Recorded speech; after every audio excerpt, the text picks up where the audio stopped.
Buenos días, buenas tardes, buenas noches, dependiendo del lugar donde nos están escuchando. Agradecemos que nos sigan en la transmisión. Hay mucha gente conectada, les mandamos un saludo. Lugares que jamás imaginábamos que podíamos sembrar una semilla de la palabra de Dios. Fíjese, un día recibí un correo. El correo venía de Afganistán y a mí me sorprendió. Dije, ¿Afganistán? Pues, ¿quién va a escucharnos en Afganistán? Era un soldado norteamericano, o sea, de padres latinos, pero él había nacido en los Estados Unidos y él era un cristiano y nos escuchaba. Y ese correo que me llegó me dice: pastor, en este momento estamos 60 soldados, algunos no hablan español, pero les estamos traduciendo la enseñanza, y queremos decirle que, bueno, aquí en el lugar donde estamos resguardados, nos ponen internet y los escuchamos. Y yo me quedé sorprendido. Dice, hay entre 60 a 80 soldados que escuchamos todas las noches alguna enseñanza. Yo dije, Señor, qué maravilloso. Así es que a todos los más de 70 países que nos ven por internet, les mandamos un saludo, un abrazo. Aquí estamos, bien contentos. No estaba escondido, no estaba nada, aquí estoy, todo bien. Ay, es que a veces los hermanos preguntaban, ¿dónde está el hermano Chuy? No lo escondan. No, pues ¿cómo que me escondan? No, siempre hemos estado aquí, pero ocupados en los deberes ministeriales. Pero hoy quiero iniciar una nueva serie. ¿Qué le parece? Así es que esta serie la he titulado Enfrentando tus gigantes. El primer tema que voy a tratar lo he titulado Gigantes en la tierra. Y voy a tomar un texto que está en Números 13, versículo 33, que dice así: también vimos allí gigantes, hijos de Anac, raza de los gigantes, y éramos nosotros, a nuestro parecer, como langostas, y así les parecíamos a ellos. La travesía de Israel desde Egipto hasta la tierra prometida es un cuadro que ilustra de manera impactante lo que para nosotros hoy es la vida cristiana. Dios quería llevar a su pueblo Israel de la esclavitud a la libertad, al disfrute de una tierra donde Dios les ofrecía una vida llena de bendiciones de todo tipo. Es exactamente lo mismo, es como una metáfora, como una ilustración de lo que hoy es para nosotros, de cómo Dios nos quiere llevar de la esclavitud del pecado a la libertad y al disfrute de la vida abundante que Cristo ofrece. Él, cuando estuvo aquí en la tierra, dijo: yo he venido para que tengan vida y para que la tengan en abundancia.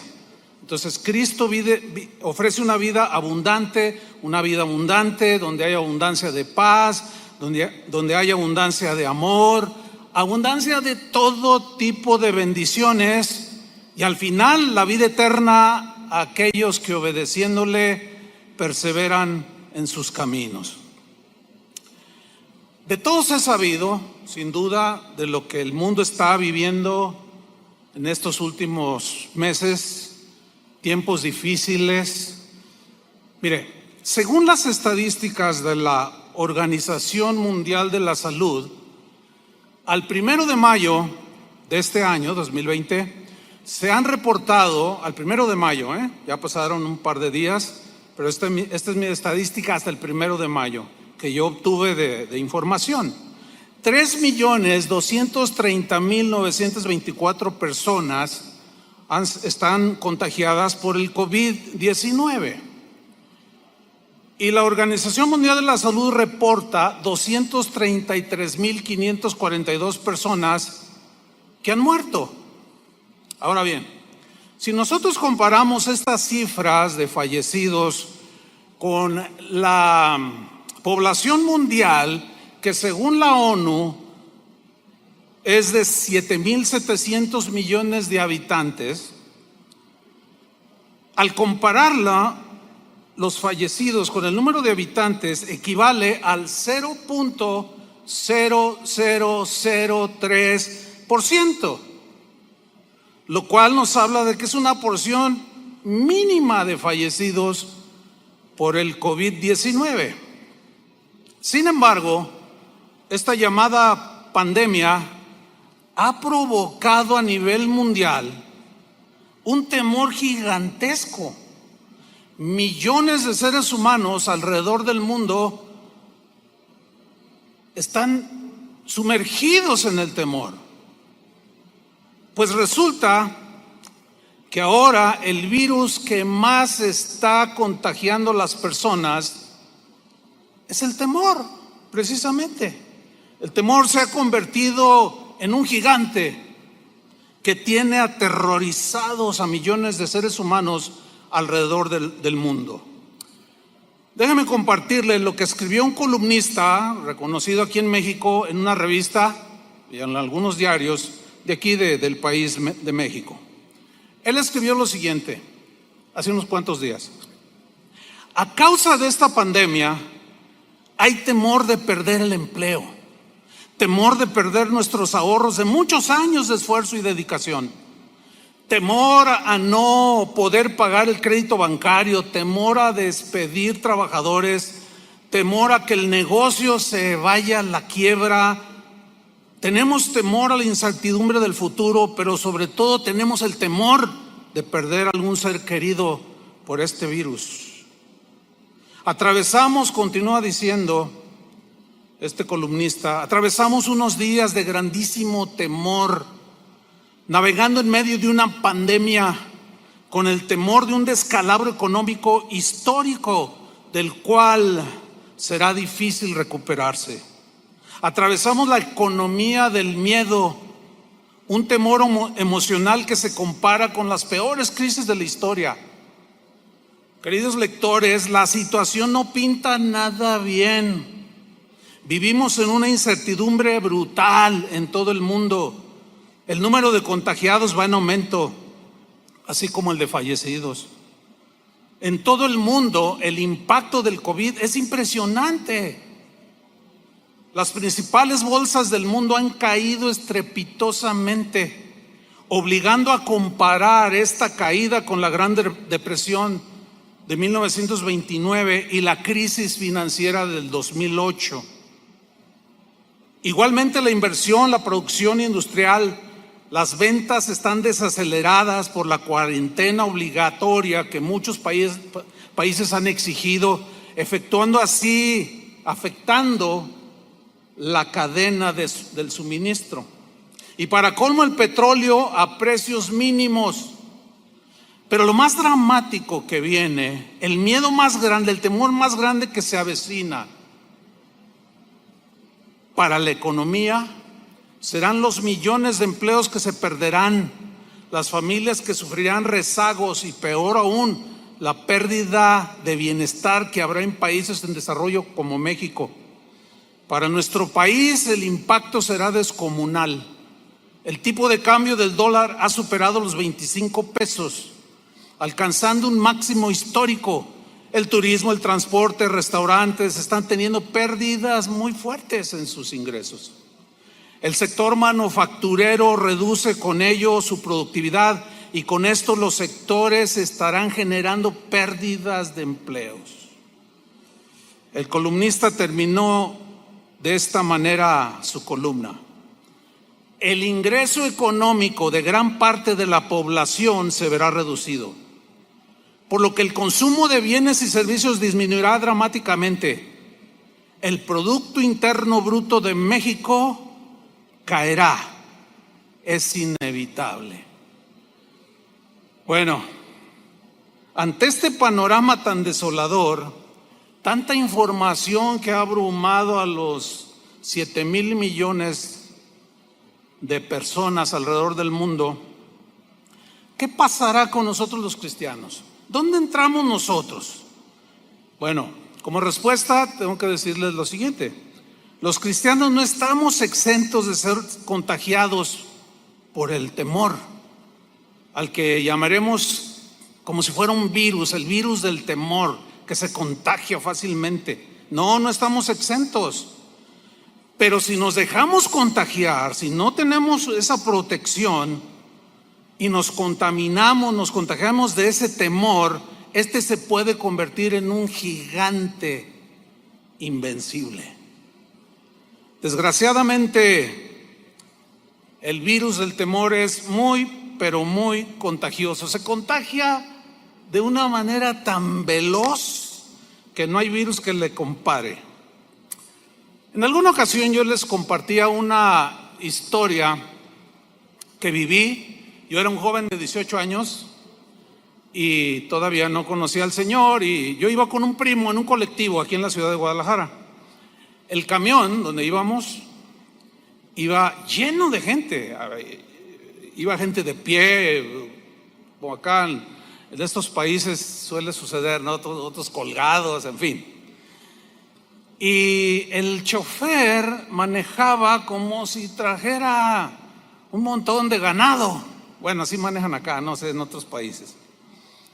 Y recuerdo que circulábamos por una de las calles céntricas de aquí de la ciudad de Guadalajara, y mi primo y yo íbamos sentados. Nos tocó sentarnos. Se fue llenando posteriormente el camión, pero íbamos sentados justamente donde las ruedas traseras. Yo iba sentado aquí y está una curva de lámina donde cubría las llantas traseras. Y en un momento en que el camión va a velocidad, hay unas calles aquí en Guadalajara que hacen como algo sinuoso así. Y cuando el camión repleto de gente toma esa pequeña curva y luego hace esto, pues el movimiento por inercia del peso del camión es hacerse de bambalearse, ¿cierto? El asunto es que por el movimiento del camión, las llantas rozaron la lámina que la cubrían justo debajo de mis pies, y empezó a salir humo. Y la gente empezó a gritar. Todos empezaron a gritar: se está quemando el camión, se está quemando el camión. El chofer detuvo inmediatamente el camión y todos empezaron a salir, se apretujaron en las entradas, empezaron a romper los vidrios.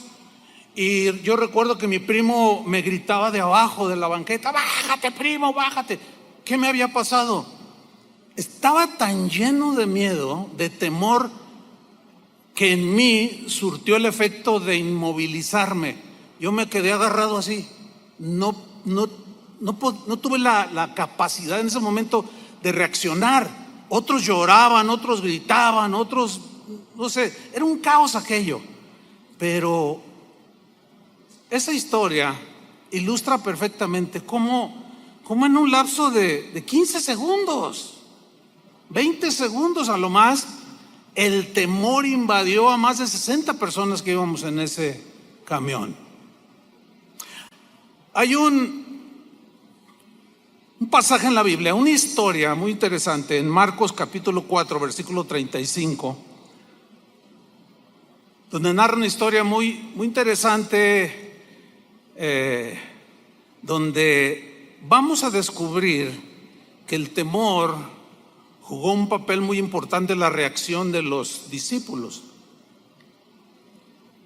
Dice Marcos 4:35: aquel día, cuando llegó la noche, les dijo, Jesús habló, pasemos al otro lado.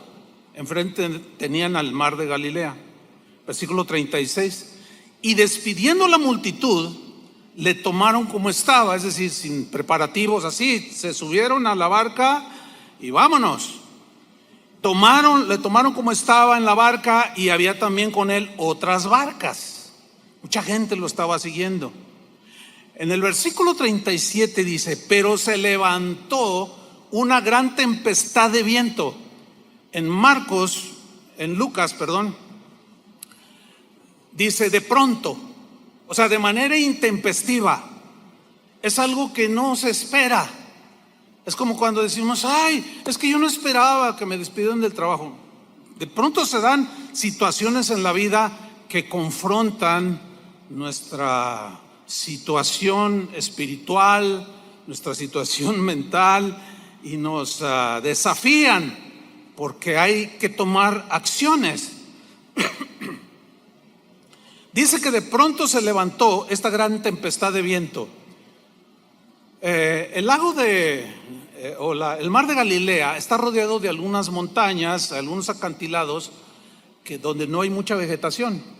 Y cuando los choques de corrientes de aire, que es muy común, se suelen dar, de pronto se hacen como remolinos y bajan de manera velocísima hacia el mar de Galilea.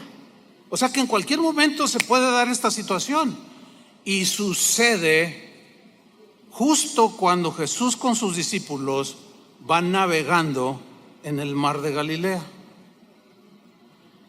Pero dice aquí que este viento echaba las olas en la barca. Hay de olas a olas. Cuando ellos subieron, las olas, me imagino, eran pequeñas, no sé, 45 centímetros.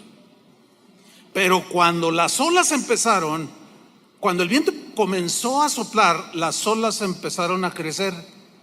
De tal manera, dice, que se anegaba el barco. Lucas dice que el agua se metía dentro de la barca.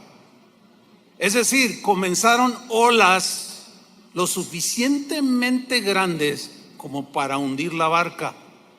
Y ahí ya se empezó a poner la situación difícil.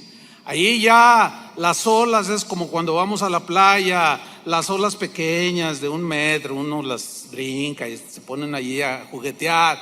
Pero cuando llegan olas de 3 metros, ya las vemos gigantescas.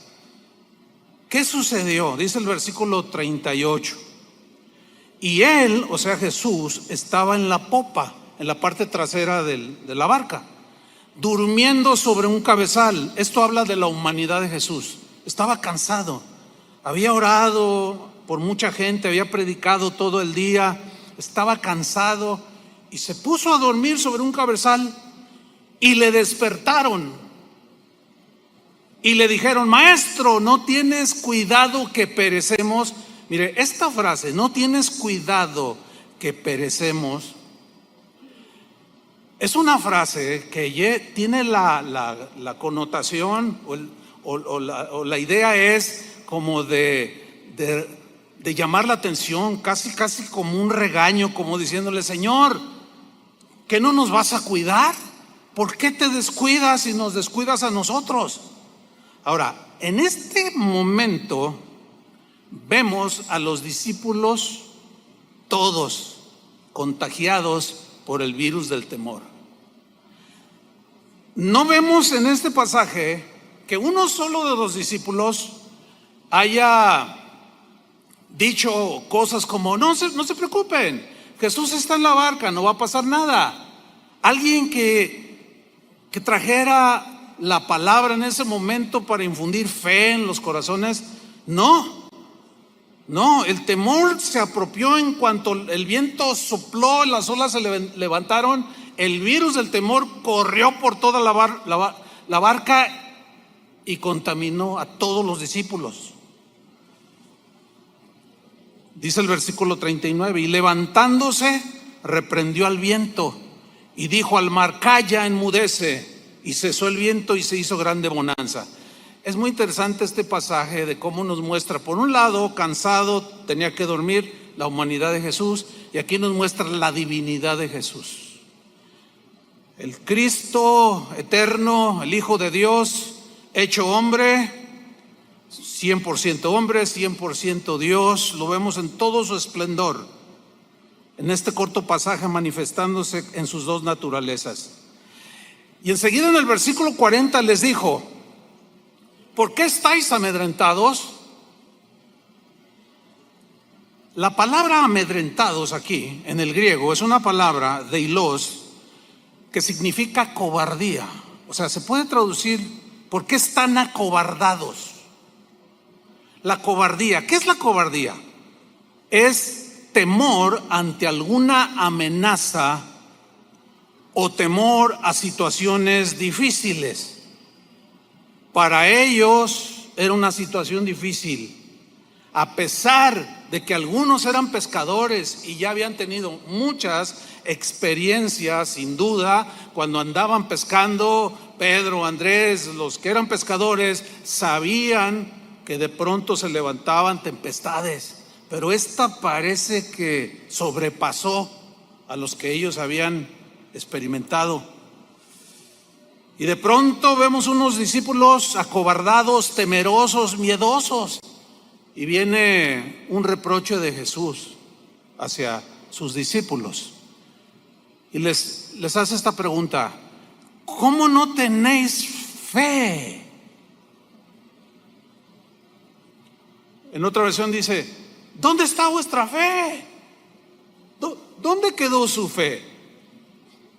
Hasta este momento ellos ya habían experimentado y visto y tocado al Cristo encarnado. Habían visto muchos milagros, habían escuchado su enseñanza, pero estaban aprendiendo lo mismo que nosotros. Pero Jesús les dice: ¿cómo no tenéis fe? Y aquí vemos que la fe en los momentos difíciles es fundamental. Esta situación que vive el mundo y que donde los cristianos estamos incluidos, vino a descubrir, entre muchas cosas, la verdadera condición espiritual en la que tú estabas.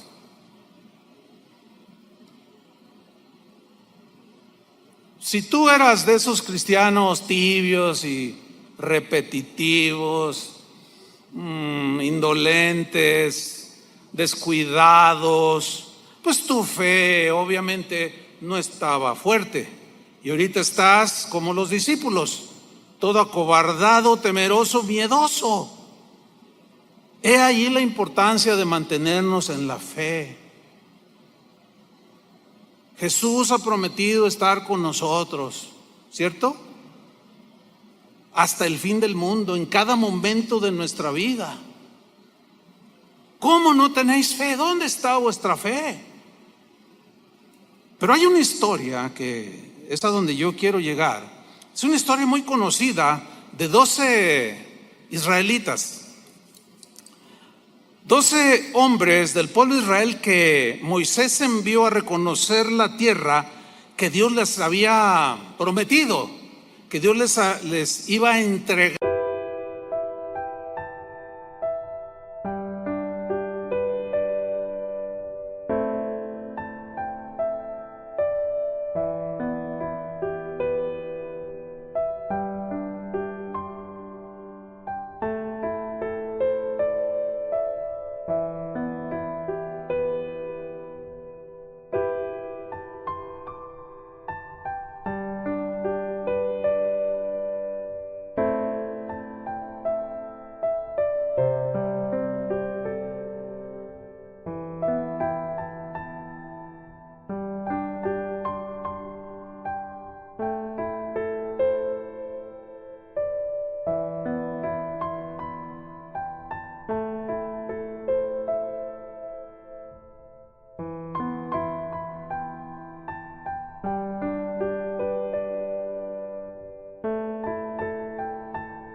para que vivieran como Dios tenía planeado para ellos.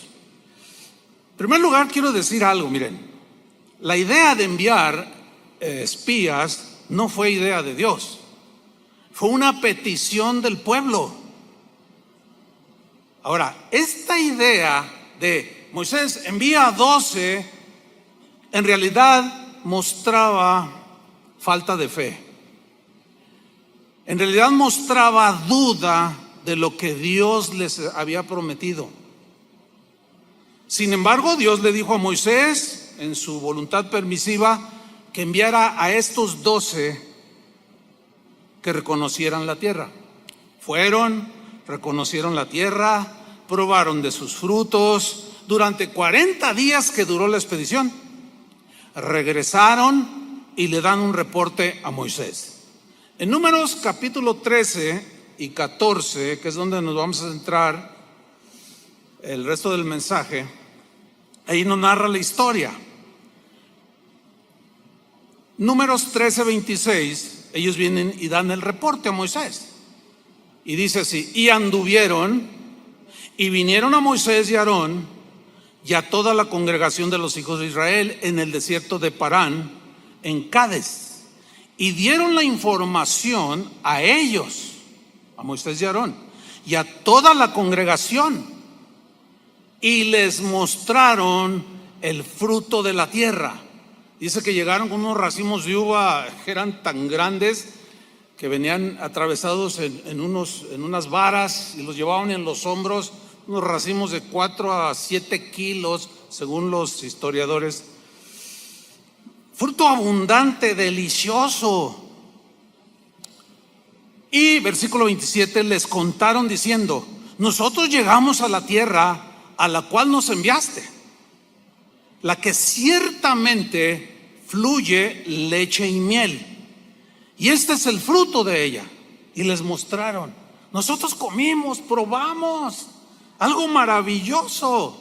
Vemos aquí, hasta este momento de la lectura, que estos 12 que fueron enviados tocaron la tierra, tocaron el fruto, comieron de la abundancia de esa tierra. Sin embargo, su fe seguía débil, seguían dudando. Lo mismo es común que nos pase a los cristianos. ¿Cuántas veces el Señor ha hecho milagros? ¿Cuántos milagros no ha hecho Dios en nuestra vida? Un montón.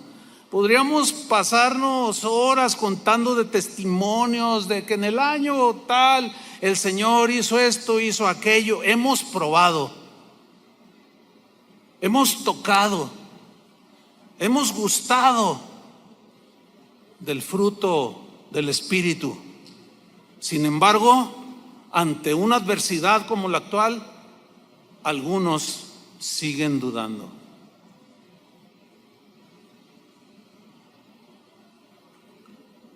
¿Qué sucede? Enseguida, 10 de ellos comienzan a esparcir su cobardía delante del pueblo. Comienzan a hablar palabras que demostraban su miedo, su temor, y comenzó el contagio de este virus a todo el pueblo de Israel. Vamos a leerlo. Números 13, 28. Ellos continúan hablando: hemos probado, hemos comido, aquí está la prueba. Mas el pueblo, siguen diciendo ellos, que habita aquella tierra es fuerte. Aquí fuerte en el hebreo significa, tiene la idea como de feroz, despiadado, desalmado. Entonces están diciendo: pero los que viven allí son gente desalmada, los que viven allí son Z24, los que viven ahí son gente sin corazón, son despiadados, son atroces. Y la gente escuchando. Y las ciudades, dice, muy grandes y fortificadas. La palabra fortificadas aquí alude a murallas altas. En el hebreo significan murallas impasables, que es imposible escalarlas para llegar al otro lado. Y también dice, vimos ahí a los hijos de Anac. Amalec habita el Negev, y el Eteo, el Jebuseo y el Amorreo habitan en el monte, y el Cananeo habita junto al mar y a la ribera del Jordán.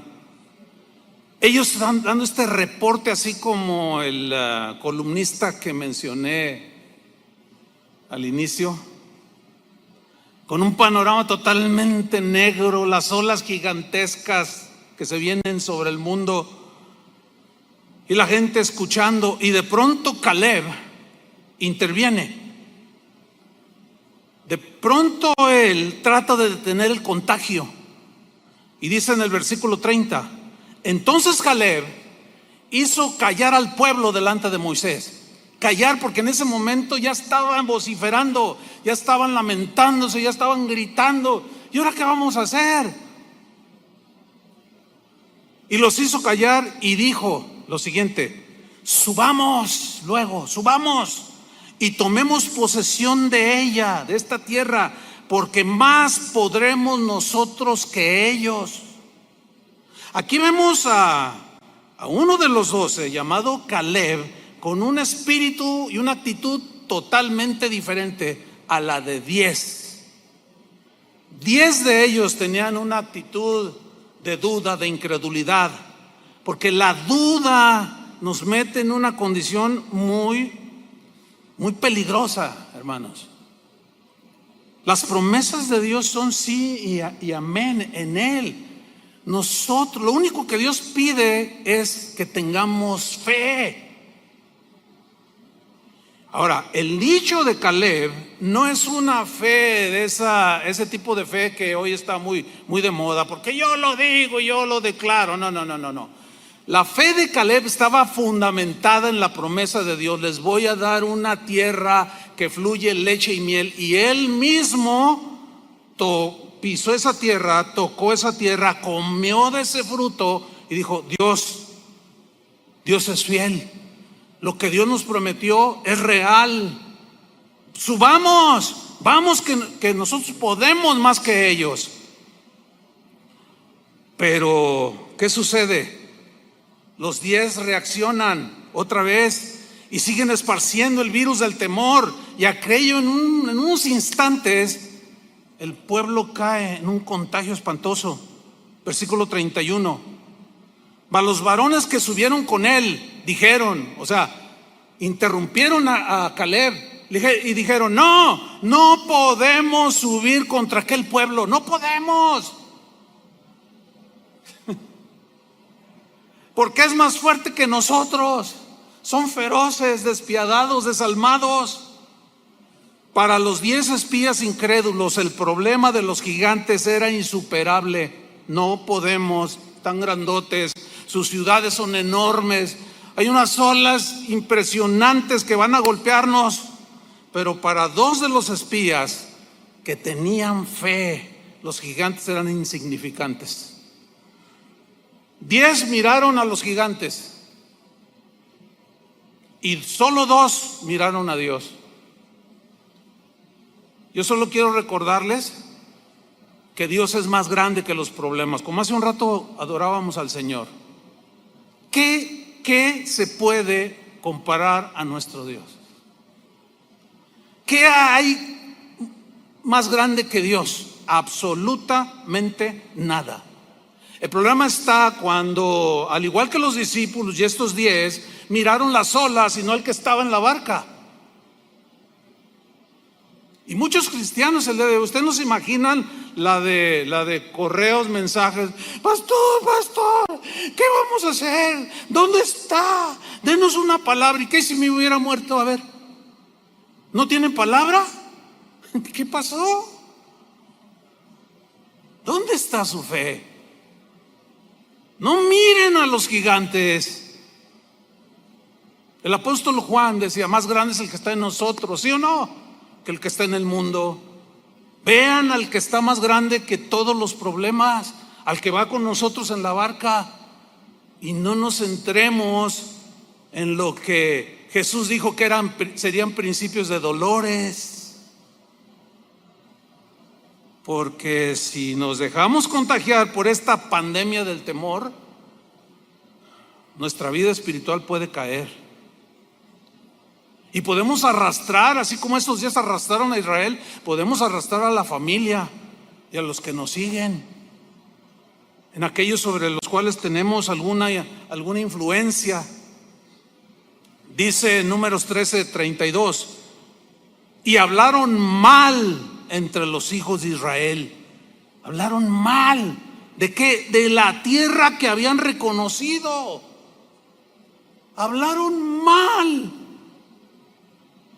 Qué triste es cuando un cristiano, miembro de una iglesia, se alimenta por años, algo pasa en su vida y después habla mal de lo que recibió.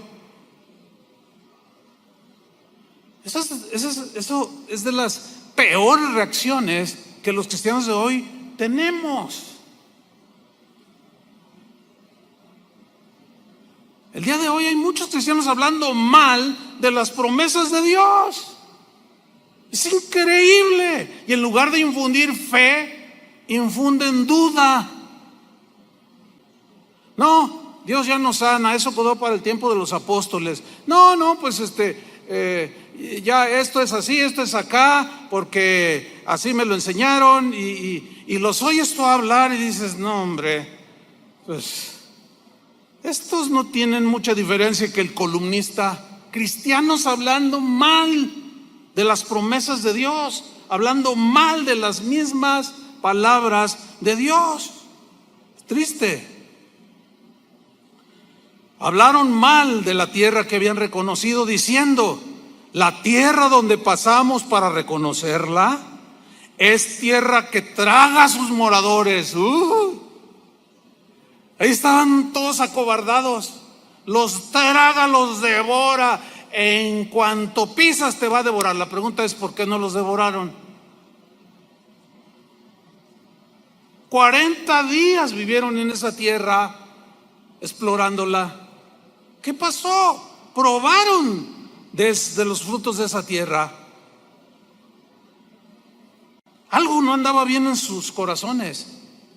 Su fe no estaba sólida. Es tierra que traga a sus moradores, y todo el pueblo que vimos en medio de ella son hombres de grande estatura, son gigantescos. No podemos. Y continúan en el versículo 33. También vimos allí gigantes, hay gigantes en la tierra. Esta historia, yo decía al principio que ilustra muy bien lo que para nosotros es hoy la vida cristiana. Esta tierra está llena de gigantes. Para muchos la duda es como un gigante que no saben cómo enfrentar. Algunos es el temor. Otros es el aspecto económico. ¿Qué voy a hacer? Y se galtan los cabellos. Vimos allí gigantes, hijos de Anac, raza de los gigantes, y éramos nosotros, a nuestro parecer, subrayo esa frase, como langostas, y así les parecíamos a ellos. En la Nueva Traducción Viviente dice, al lado de ellos nos sentíamos, nosotros nos sentíamos como saltamontes. Y así nos miraban ellos, así como, ay, estas cucarachas que nomás un pisotón y allí quedaron. 10 de los espías estaban acobardados, llenos de temor, y contagiaron a todo el pueblo. Así como todos nos contagiamos en el camión que se estaba incendiando, así como todos los discípulos en la barca se contagiaron de temor. ¿Y qué sucede como resultado? ¿Qué sucedió de esa contaminación, de ese temor que los contagió? Números 14, versículo 1. Miren el resultado de la falta de fe, de mirar a los gigantes en lugar de ver al gigante.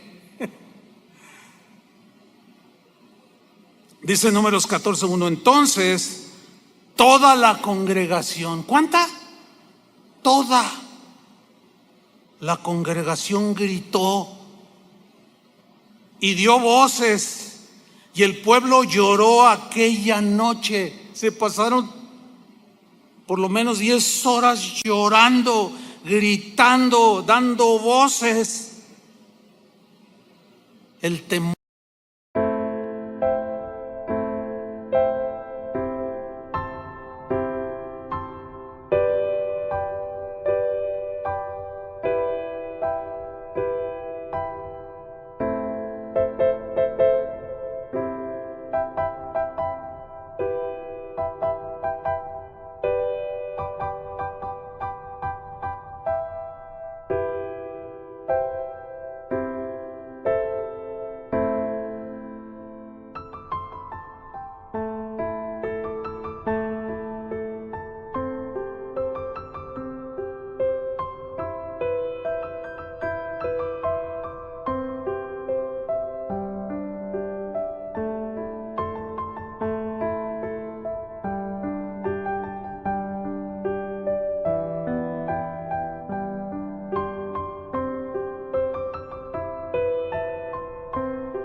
Los había invadido. Ya se les había olvidado la maravilla que experimentaron cuando el Señor los sacó de Egipto con brazo poderoso. Se les había olvidado cómo cuando estaban enfrente del Mar Rojo y Moisés clamó y levantó la vara, el mar se abrió y todos pasaron como por tierra seca. Nos pasa a veces lo mismo.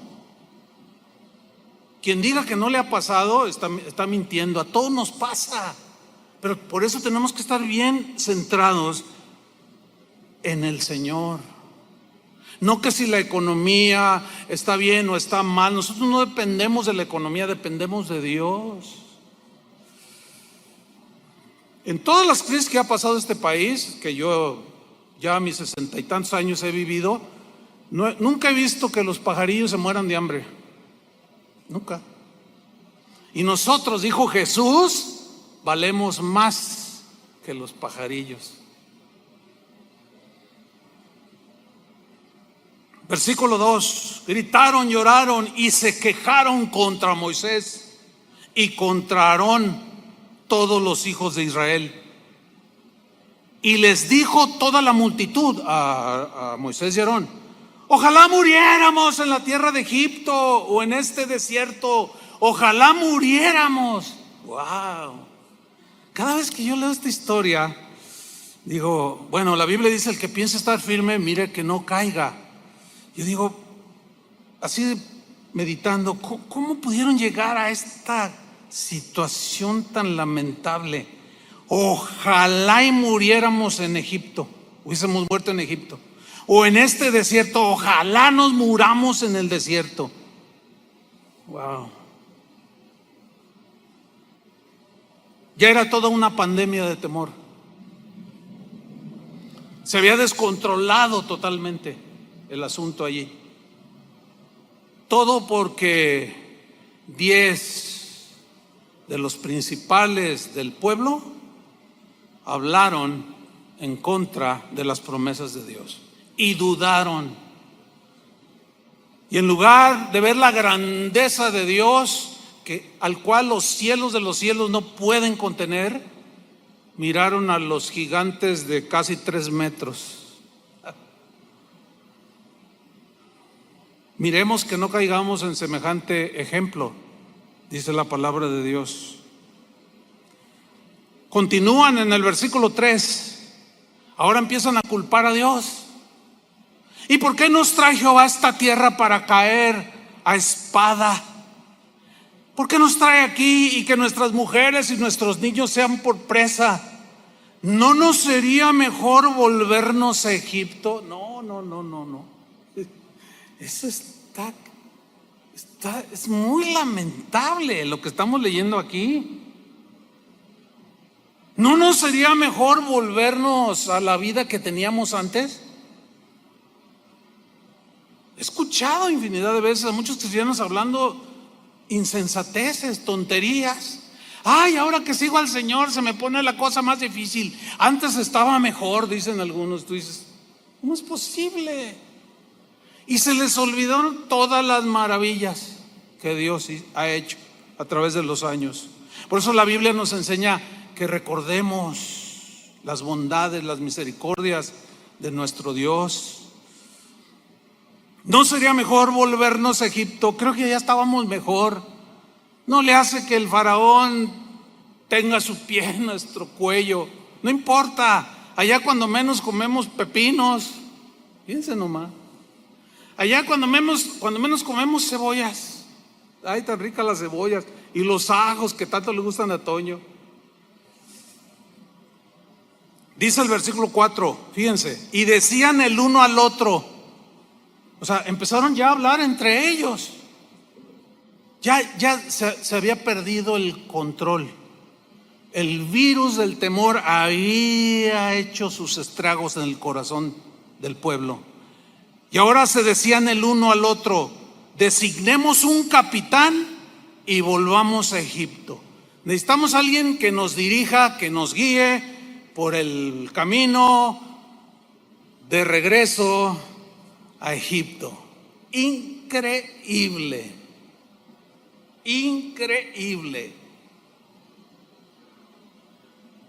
A través de la vida ministerial y la vida cristiana, he hablado con tantos cristianos, incluyendo pastores, que, pastor, yo ya tiro la toalla. No, pero ¿por qué? Es que Dios me prometió y no me cumplió. Es que a veces decimos Dios me prometió cuando no son promesas que Él nos da, sino son ambiciones personales. Son deseos puramente de la carne y materiales. Y luego hablamos contra Dios y le echamos la culpa. Antes yo era un empresario y mira nomás cómo estoy. Volvámonos a como estábamos antes. ¿Se puede imaginar en unos instantes esa escena? Así traten de imaginarse, para algo sirve la imaginación. Todo un caos, todos llorando, gritando. 10 diciendo, no podemos, están bien grandotes. Oye, ¿qué tan grandes están? Hombre, mira, yo vi uno que, híjole, man, no, ¿para qué te cuento? Me miraba hacia abajo y luego levantó el pie y yo dije, Señor,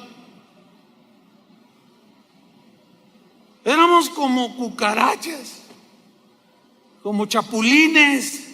De verdad, sí. No. Todo un caos allí.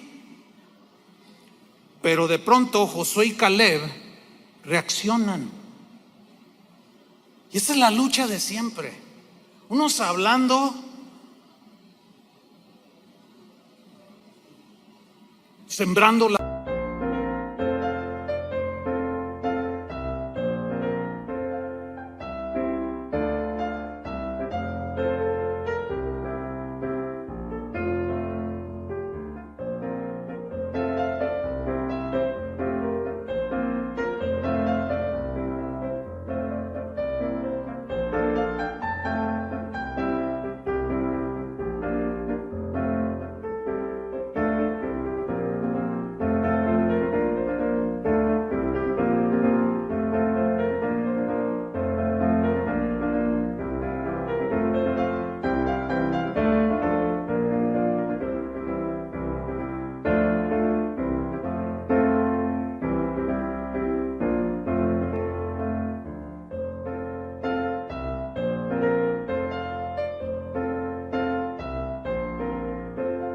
La duda, la incertidumbre.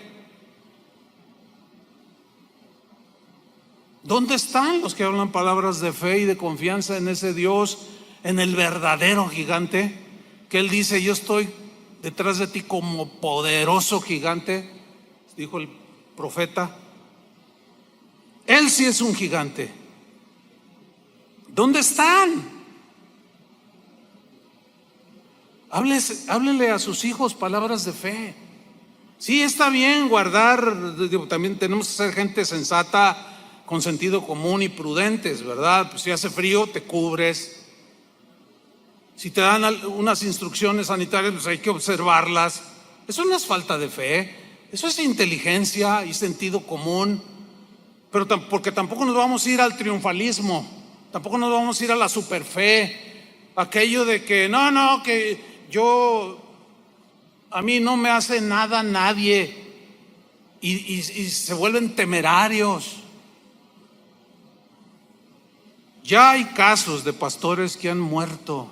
No estoy diciendo que es el caso, pero también hay casos y hay videos en las redes sociales de pastores que desafiaron, se volvieron temerarios. Hay uno en Florida, un pastor muy famoso, en plenas instrucciones del gobierno para que haya orden, para que no se salga de control el asunto.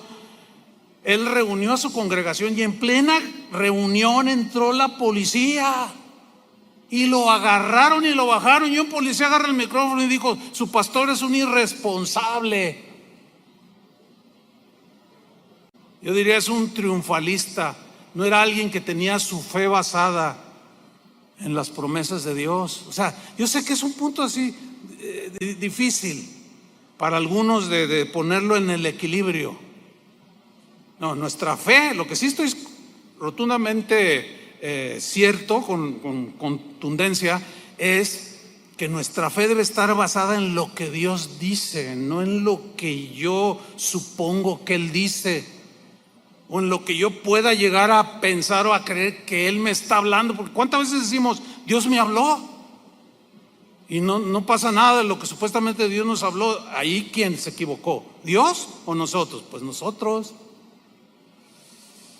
Por eso tenemos que empaparnos de la palabra de Dios, que este amor en abundancia, que la sabiduría, la inteligencia espiritual nos dirijan, la paz de Cristo en el corazón, pero todo fundamentado en la palabra de Dios.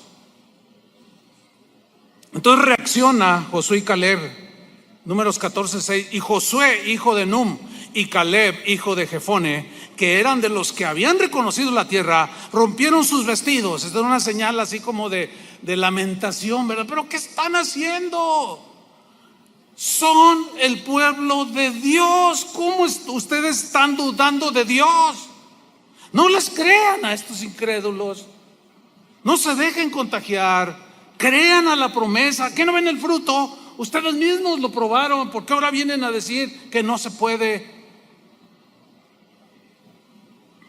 Y Josué y Caleb, versículo 7, hablaron a toda la congregación como para contrarrestar. Hablaron a toda la congregación de los hijos de Israel diciendo: la tierra por donde pasamos para reconocerla es tierra en gran manera buena. ¿De qué manera quieren que se lo expliquemos? Lo vivimos, lo probamos, la pisamos. Es en gran manera buena. 8. Y Jehová, si Jehová se agradare de nosotros, Él nos llevará a esta tierra. ¿Quién? Dios por delante. Y nos la entregará. Tierra que fluye leche y miel. Versículo 9. Por tanto, no seáis rebeldes contra Jehová. ¿Sabes que la duda es rebeldía? Si algo ofende a Dios, es que pongamos en tela de duda su palabra. Si hay algo que hiere el corazón de Dios, es que digamos lo contrario a lo que Él dice. Josué dice: Él mismo nos va a llevar, Él mismo nos va a entregar. ¿Qué no se acuerdan del Mar Rojo? ¿Qué no se acuerdan de esto, de aquello? Por tanto, no sean rebeldes contra Dios, ni temáis al pueblo de esta tierra. Sí, son gigantes, yo los vi. Porque nosotros los comeremos como pan. Su amparo se ha apartado de ellos y con nosotros está Jehová. No los temáis. Wow, qué diferente. Miren, hermanos, en 1982 iniciamos casas de oración. Era un año de crisis. Desde que yo me acuerdo, desde tengo uso de memoria, siempre hemos estado en crisis. Cuando algunos amigos míos, ministros y algunos cristianos amigos míos se enteraron que íbamos a iniciar una obra, me decían cosas como: oye, pero en medio de esta crisis no hay trabajo, la gente no gana ni para comer. ¿Cómo? No, espérate, me decían. O júntate con otro ministerio, porque pues como se ven las cosas, no se ve por dónde. Iniciamos casa de oración en 1982. En 1986 hubo otra crisis y la iglesia siguió creciendo. En el 2004 otra crisis y después otra crisis. Toda mi vida ha sido crisis. Y toda mi vida he escuchado: no se puede, no se puede, no se puede. Claro, no se puede cuando nosotros miramos a los gigantes que hay en la tierra. Pero cuando miramos al papá de todos esos gigantes, otro gallo nos canta, como decimos aquí en México. Es muy distinto. Mayor es el que está en nosotros, hermanos, que el que está en el mundo. No temamos. Si es necesario que Dios mande cuervos, los va a mandar.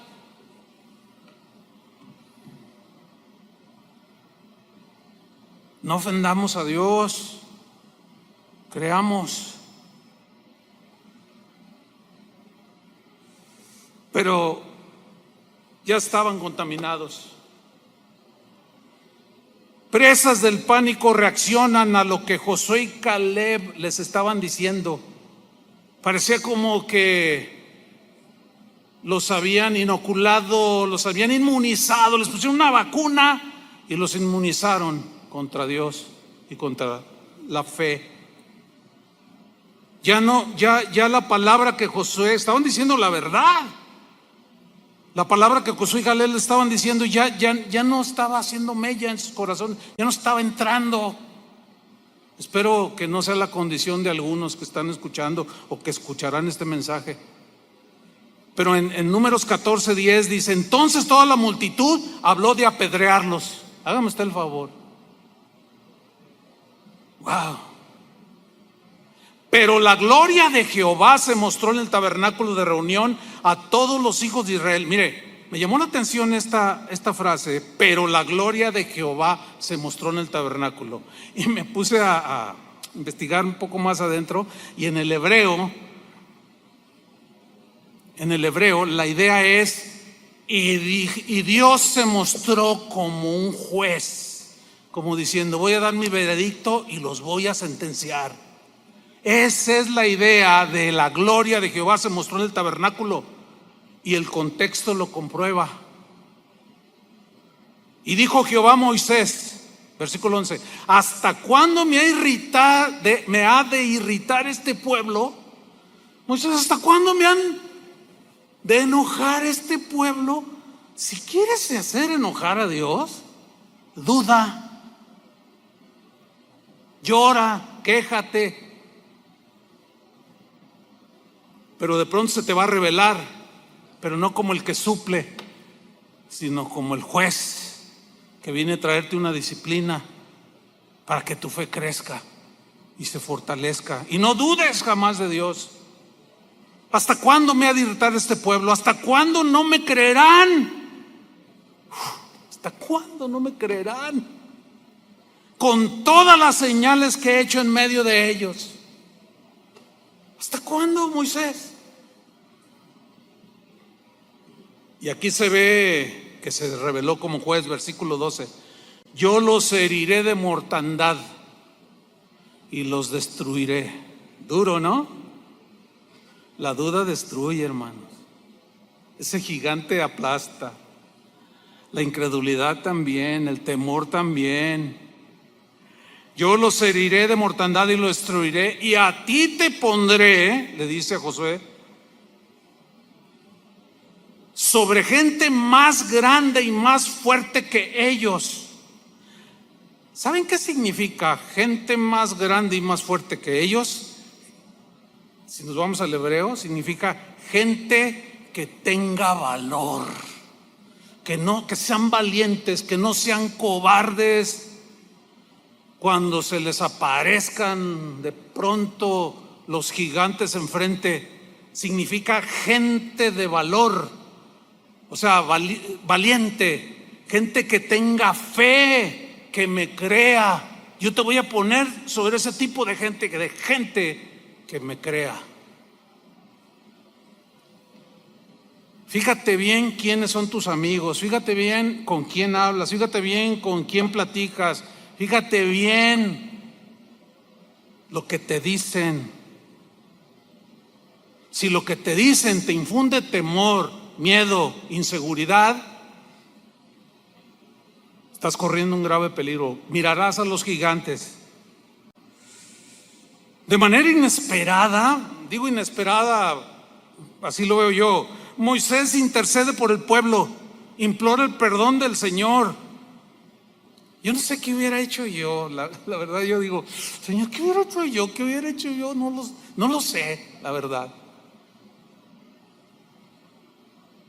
Pero sí es una lección, Moisés nos da una lección aquí. Comienza a interceder. Y le dice, no, espérate, Señor. Los pueblos que vieron cómo nos pasaste por el Mar Rojo y todas las maravillas, van a decir, y ahora no los pudo meter a la tierra. Señor, perdónalos, dice. Y Moisés lo consigue. ¿Saben por qué Dios los perdonó? Porque Él es amplio en perdonar. Porque Él es misericordioso y paciente. Sin embargo, leamos el versículo 20. Entonces Jehová dijo, yo le he perdonado conforme a tu dicho. Aunque ellos no se estaban arrepintiendo, Dios los está perdonando. Mas tan ciertamente como vivo yo y mi gloria llena toda la tierra, todos los que vieron mi gloria y mis señales que he hecho en Egipto y en el desierto, y me han tentado ya 10 veces. Usted puede encontrar las 10 tentaciones ahí en la Biblia, si se pone a estudiar.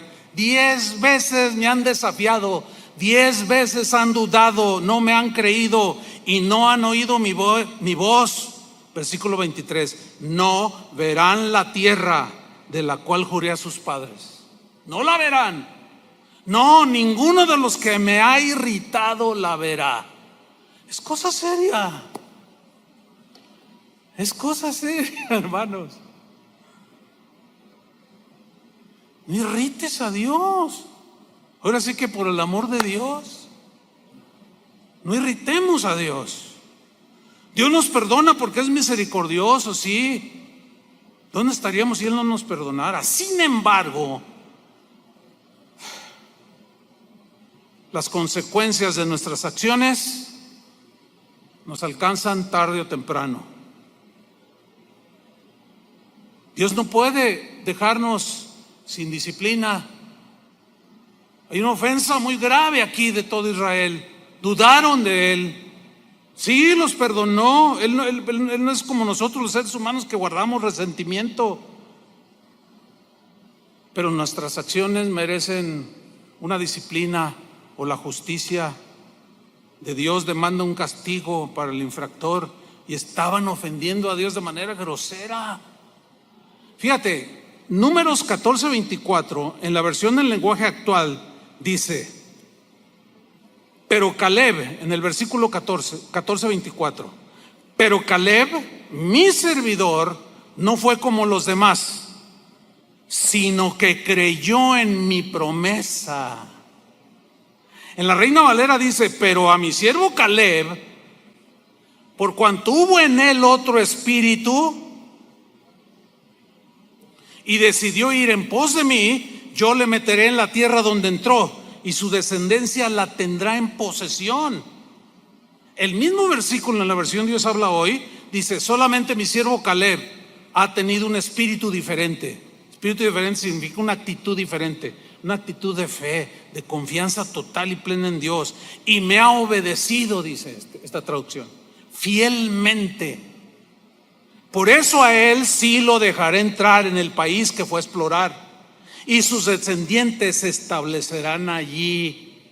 Por eso cuando Josué mete al pueblo, Josué fue sustituto de Moisés y fue el encargado de meter a Israel a la tierra prometida. Un día Caleb llega delante de Josué y le dice: Josué, quiero hablar contigo.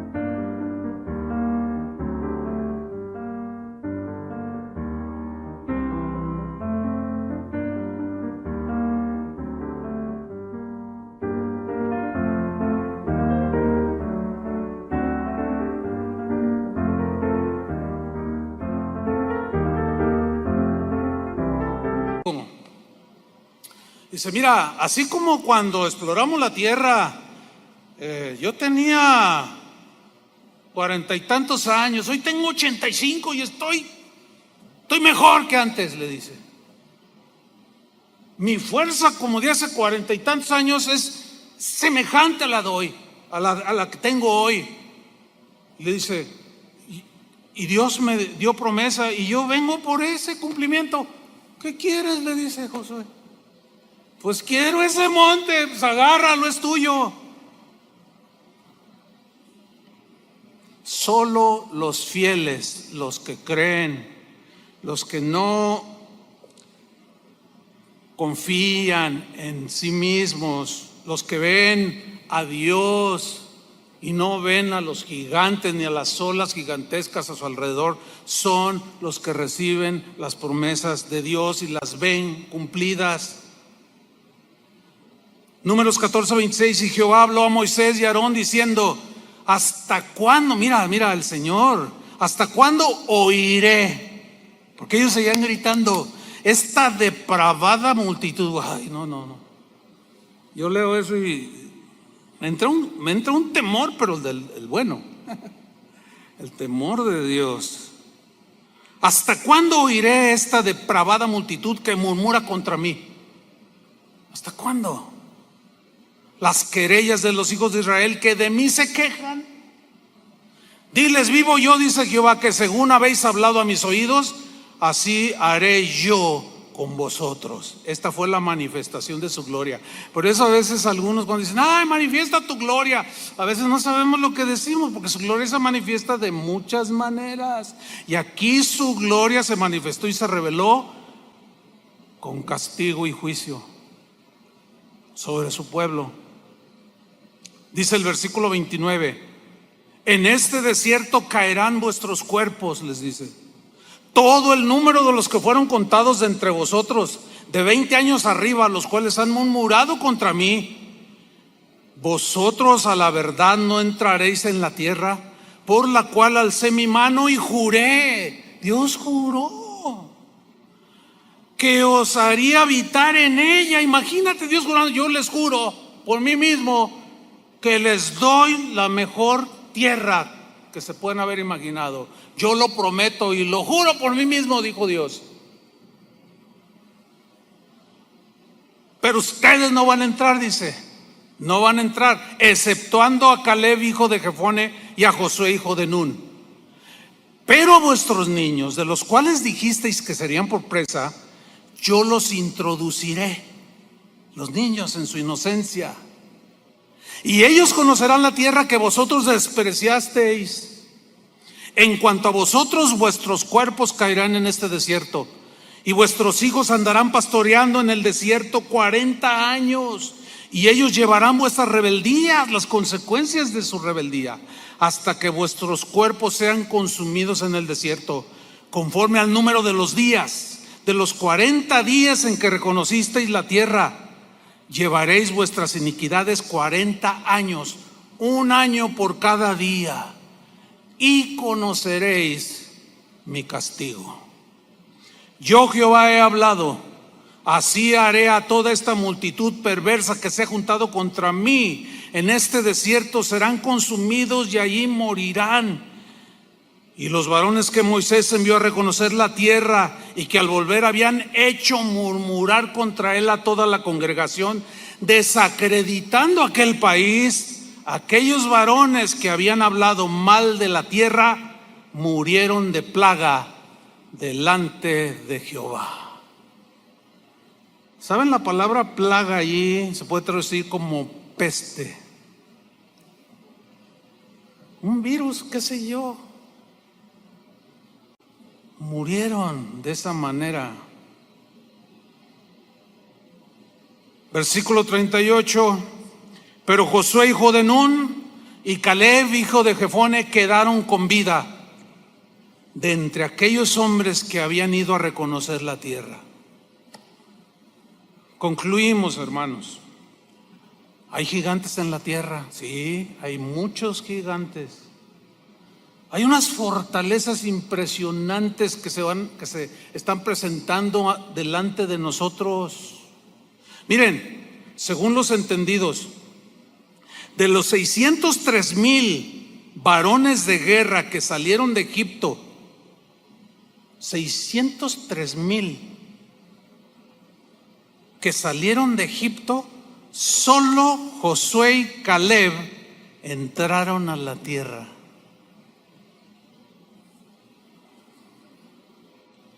Si nos dejamos contagiar por el temor, vamos a perder la paz, hermanos. Vamos a perder el gozo.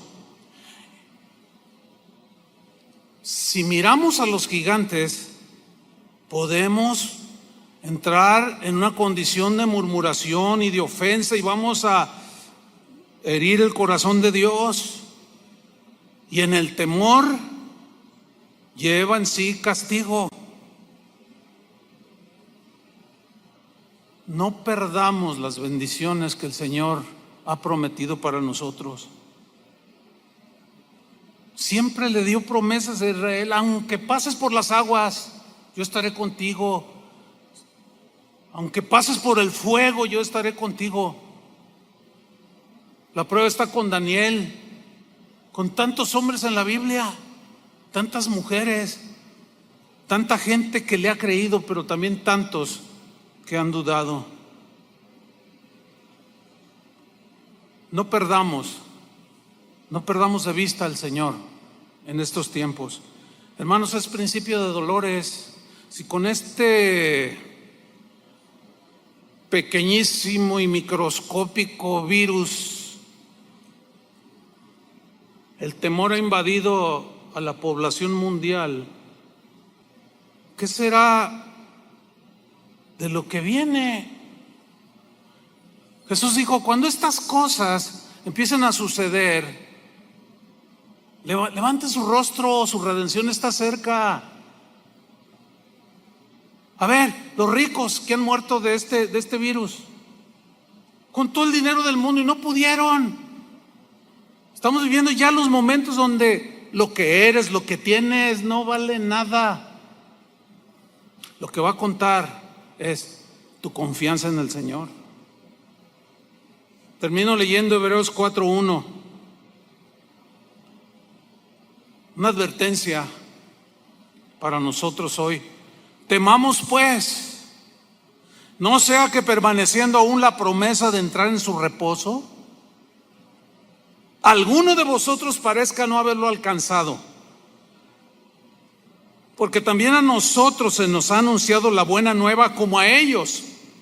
Ellos son los de Números 13 y 14. Pero no les aprovechó el oír la palabra por no ir acompañada de fe en los que la oyeron. Fe, confianza.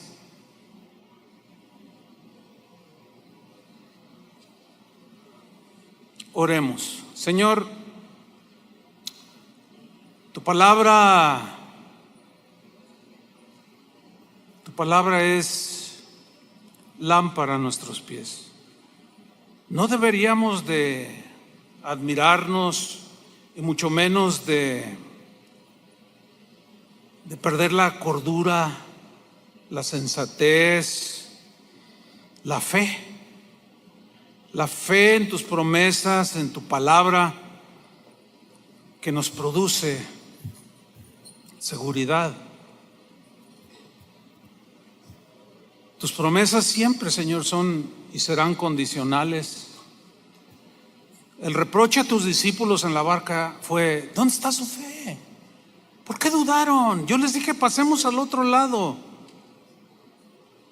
¿Y qué acaso no nos ha dicho el Señor: yo estaré con vosotros todos los días hasta el fin del mundo? Ahora, hermanos, estamos ya llegando a esos tiempos de estén contentos con lo que tienen, sustento y abrigo.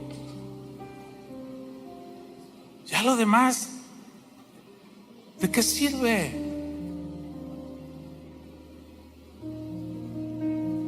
Levantemos nuestros rostros porque la venida de nuestro Señor está muy cercana. Miremos hacia arriba, al que está por sobre todo y sobre todos. No a los gigantes de 3 metros, ni a las ciudades fortificadas, ni a las olas de 12 metros. Esas quedan tan pequeñas ante la grandeza de nuestro Dios. Temamos. Su promesa sigue vigente, aunque algunos parecen que no la han alcanzado. Y así como a aquellos se les habló la buena nueva, pero no les aprovechó el oír la palabra porque no confiaron en ella. Señor, gracias. Ten misericordia de nosotros, Señor. Que miremos tu gloria, tu grandeza. Oramos, Señor, por aquellos que están dudando, que están débiles en su fe, que esta situación mundial solo vino a descubrir su verdadera condición espiritual. Tienen tanto miedo, tanta intranquilidad. Ven a sus hijos, ¿qué voy a hacer? Dicen y lloran y gritan. Señor, de aquí hasta que tú vengas, sin duda, este mundo ya no será el mismo. Pero ¿qué vamos a hacer? Vamos a murmurar contra tus promesas y a decir, mejor vámonos a Egipto, vámonos al mundo. Líbranos, Señor, de tal acción. Tu misericordia sea sobre tu pueblo, Señor. Aquellos que tienen débil su fe, fortalécelos. Aquellos que tienen poca fe, aumenta su fe, Señor. Aquellos que dudan, convéncelos, Señor. Y danos a nosotros palabra para convencer también a los que dudan. Líbranos de ser tropiezo, hablando en contra de tu palabra, y sembrar el terror, el miedo entre el pueblo. Porque ¿qué y si ya no pudiéramos reunirnos? ¿Qué y si prohibieran las reuniones públicas? ¿Se acabó nuestro cristianismo? Claro que no. De pie estarán delante del trono y del Cordero aquellos que guardaron la fe y obedecieron la palabra del Señor. Levanten sus manos ahí donde están en su lugar y miren al que es grande, miren al poderoso. No mires al gigante del temor y de la duda, de la escasez económica, no. Mira al que es dueño de todo y de todos, y no quites tu vista de ahí, porque sí podemos. Sí podemos. Mayor es el que está en nosotros que el que está en el mundo. Sí podemos. Como pudo Daniel, como pudo Moisés, como pudo Caleb, como pudo Josué, como pudo Esther, Débora, tantos hombres y mujeres. Es el mismo Dios que hoy habita en nosotros. Es la misma palabra. Y en el nombre del Señor, nosotros seguiremos en este mundo hasta que tú vengas por nosotros o nos llames a tu presencia. En el nombre de Jesús.